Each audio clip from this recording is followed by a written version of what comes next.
sahabat kebun, berjumpa lagi dengan program Bikin You. Acara yang akan mengajak kamu semua untuk melihat seperti apa sih proses di balik pembuatan berbagai produk olahan berbahan dasar komoditas perkebunan.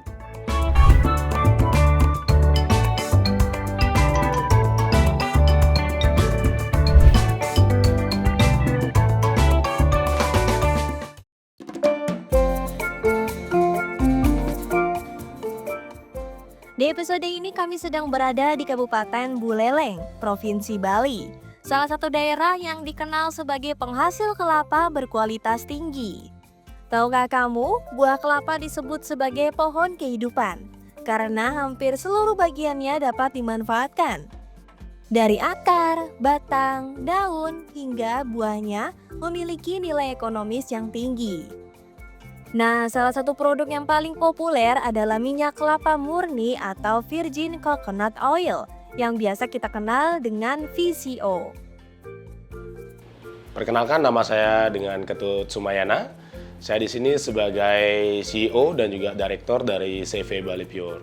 Untuk produk minyak VCO atau minyak virgin coconut oil ini biasanya dipergunakan untuk bahan makanan, baik itu sebagai pengganti minyak salad, yang mana minyak VCO ini kaya dengan asam laurat atau MCT fat yang dipercaya untuk meningkatkan imunitas tubuh, sekaligus juga dia bersifat anti jamur, antibakteri, dan juga antivirus.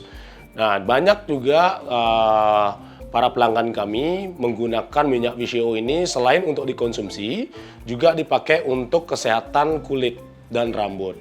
Maka dari itu mereka juga mempergunakan minyak VCO ini sebagai bahan untuk massage oil maupun sebagai hair oil. Minyak ini kaya akan nutrisi seperti asam laurat yang bermanfaat untuk kesehatan tubuh, mulai dari menjaga sistem imun hingga melembabkan kulit. Sekarang kita akan melihat proses pembuatan VCO dari awal hingga siap digunakan. Yuk ikuti langkah-langkahnya.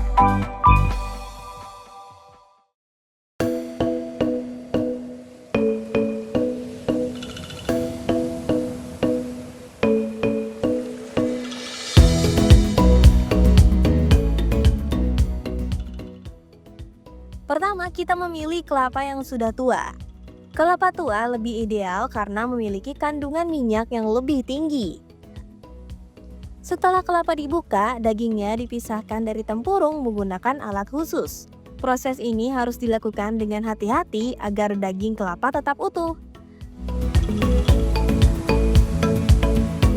Kalau untuk proses minyak VCO atau virgin coconut oil ini, kami proses dengan metode wet milling cold press, yaitu di mana buah kelapa itu biasanya dipetik langsung oleh para petani yang memiliki perkebunan kelapa. Jadi kami juga menjalin kerjasama dengan beberapa petani lokal yang memiliki kebun kelapa tersebut. Dan di saat mereka melakukan pemetikan, kami juga langsung melakukan pengawasan yang selanjutnya untuk memastikan kelapa yang dipetik itu adalah kelapa yang sudah cukup tua dan juga tidak terlalu muda. Daging kelapa yang sudah dipisahkan kemudian diparut untuk mempermudah proses berikutnya. Parutan kelapa dicampur dengan air lalu diperas untuk menghasilkan santan. Santan inilah yang menjadi bahan utama pembuatan VCO.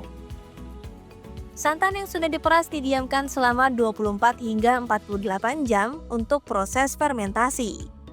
Dalam proses ini, minyak secara alami akan terpisah dari air dan protein kelapa.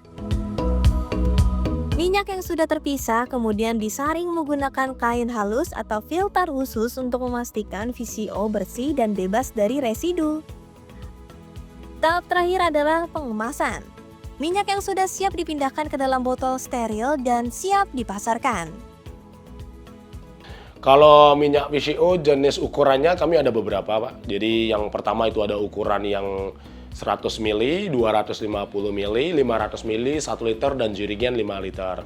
Dan semua minyak VCO kami atau virgin coconut oil kami sudah berstandar BPOM dan juga sudah tersertifikasi halal.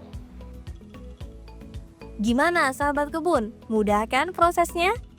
Nah, dengan memanfaatkan buah kelapa, kita bisa menghasilkan virgin coconut oil berkualitas tinggi yang tidak hanya sehat tapi juga bernilai ekonomis tinggi.